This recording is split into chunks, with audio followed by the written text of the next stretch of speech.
तो hello my dear student, आज हम स्टार्ट करने वाले हैं बायोलॉजी का चैप्टर फर्स्ट, जो कि है फंडामेंटल यूनिट ऑफ लाइफ। इसमें काफी सारे बच्चों के कमेंट आ रहे थे कि सर आप ऑफलाइन पढ़ाते हैं, हमें ऑनलाइन भी पढ़ाइए, क्योंकि हम बहुत दूर से बिलोंग करते हैं और हम आपकी क्लास को अटेंड नहीं कर पा रहे हैं।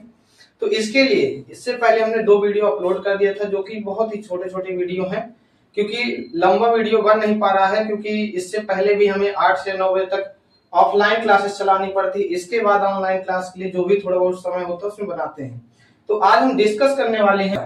सबसे पहले आप याद रखेंगे कि पैसिव और एक्टिव, एक्टिव से आपको समझ में ही आ रहा होगा कि जो हमेशा एक्टिव रहे। देखिए, जो पैसिव होता है वो स्लो होता है। पैसिव मींस आप यहाँ पे देख पा रहे होंगे कि जो भी सब्सटेंस का मूवमेंट होता है हमेशा वो हायर कंसंट्रेशन से लोअर कंसंट्रेशन में होता है। तो ये बताइए, आप यदि हायर से लोअर कंसंट्रेशन में यदि आपका मूवमेंट होगा सब्सटेंस का, तो क्या आपको क्या एनर्जी की जरूरत पड़ेगी? आप एक बार सोच के बताइए मुझे कि यदि आपको हायर से आप लोअर कंसंट्रेशन में आ रहे हैं, तो क्या आपको हायर से लोअर में आने के लिए क्या कोई एनर्जी की जरूरत पड़ेगी? नहीं पड़ेगी आपको। तो इसमें हम समझेंगे कि यहाँ पे जो सब्सटेंस का मूवमेंट होता है वो हमेशा हायर कंसंट्रेशन से लोअर कंसंट्रेशन में होता है, और आप इसके बाद देखेंगे कि इसमें कोई भी एनर्जी की जरूरत नहीं होती है, क्योंकि आप हायर से लोअर में आ रहे हैं। यदि आप लोअर से हायर में जाएंगे तब आपको एनर्जी की जरूरत पड़ेगी। हायर से आप लोअर कंसंट्रेशन में आ रहे हैं तो आपको एनर्जी की जरूरत नहीं पड़ेगी। इसके बाद यहाँ पे हम देखेंगे जो मूवमेंट होता है इसमें बहुत ही ज्यादा स्लो होता है। ठीक है, स्लो इसलिए होता है क्योंकि इसमें एनर्जी नहीं होती है। इसके बाद हम देखेंगे कि ओनली स्मॉल मॉलिक्यूल और water molecule is transported passively. इसमें बताया गया है कि सिर्फ वाटर मॉलिक्यूल ही होंगे जो इसमें एक मीडियम से दूसरे मीडियम में ट्रांसपोर्ट होंगे। इसके बाद हम देखेंगे तो वही सेम लिखेंगे आप कि सब्सटेंस का जो इसमें मूवमेंट होता है, बस आप थोड़ा सा उल्टा करेंगे कि लोअर से क्या होता है, हायर में होता है।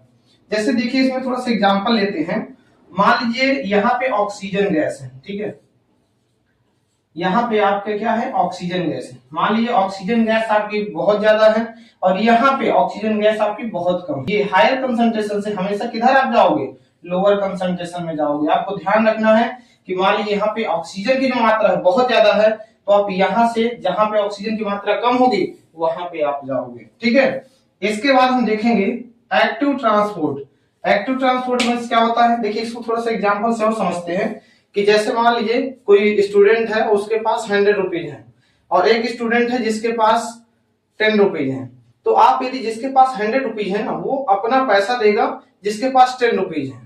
ठीक है, मतलब जिसके पास ज्यादा है, जिसका कंसंट्रेशन ज्यादा है, वो हमेशा पैसा देगा लोअर कंसंट्रेशन वाले को।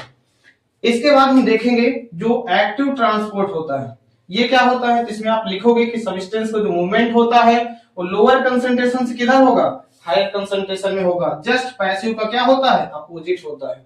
इसके बाद हम देखेंगे, इसमें आपने देखा था कि एनर्जी की जरूरत नहीं थी, बट इसमें आपको एनर्जी की जरूरत पड़ेगी। क्यों पड़ेगी, क्योंकि ये एक्टिव ट्रांसपोर्ट है। आपको नाम से ही पता चल रहा है कि एकदम एक्टिव है। ठीक है, इसके बाद देखेंगे कि एनर्जी किस फॉर्म में लेता है, तो एटीपी के फॉर्म में लेता है। आप सभी कमेंट में जरूर बताएंगे कि एटीपी का पूरा नाम क्या होता है। इसके बाद हम देखने वाले हैं कि रैपिड मूवमेंट होता है। देखिए यहाँ पे तो पैसिव ट्रांसपोर्ट था तो स्लो मूवमेंट था, और यहाँ पे एक्टिव है। जब कोई एक्टिव होता है तो वहां पे मूवमेंट बहुत जल्दी होता है, रैपिड मूवमेंट होता है। इसके बाद हम नेक्स्ट देखेंगे, यहाँ पे वाटर के लार्ज मॉलिक्यूल होते हैं जो एक्टिवली एक मॉलिक्यूल से दूसरे मॉलिक्यूल में पास होते हैं। इसको हम डायग्राम के थ्रू देखेंगे। मान लीजिए यहाँ पे ऑक्सीजन के मॉलिक्यूल है, ठीक है, यहाँ पे क्या है, ऑक्सीजन के मॉलिक्यूल और हायर कंसंट्रेशन है, और यहाँ पे आपको क्या है, लोअर कंसंट्रेशन है। तो आप देखेंगे कि यहाँ पे लोअर कंसंट्रेशन से हायर कंसंट्रेशन में ट्रांसफर होगा। आप याद रखेंगे कि लोअर से हमेशा किधर मूवमेंट होगा सब्सटेंस का, हायर कंसंट्रेशन में।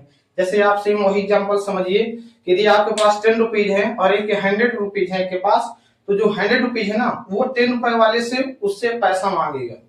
ठीक है, जो लोअर कंसंट्रेशन है जिसके पास 10 रुपए है, वो किसको देगा, 100 रुपए वाले को देगा। तो यहाँ पे लोअर कंसंट्रेशन से किसको दिया जा रहा है, हायर कंसंट्रेशन में। तो आई होप ये आपको समझ में आया होगा। अब हम अगली वीडियो में इसको अगला टॉपिक डिस्कस करेंगे।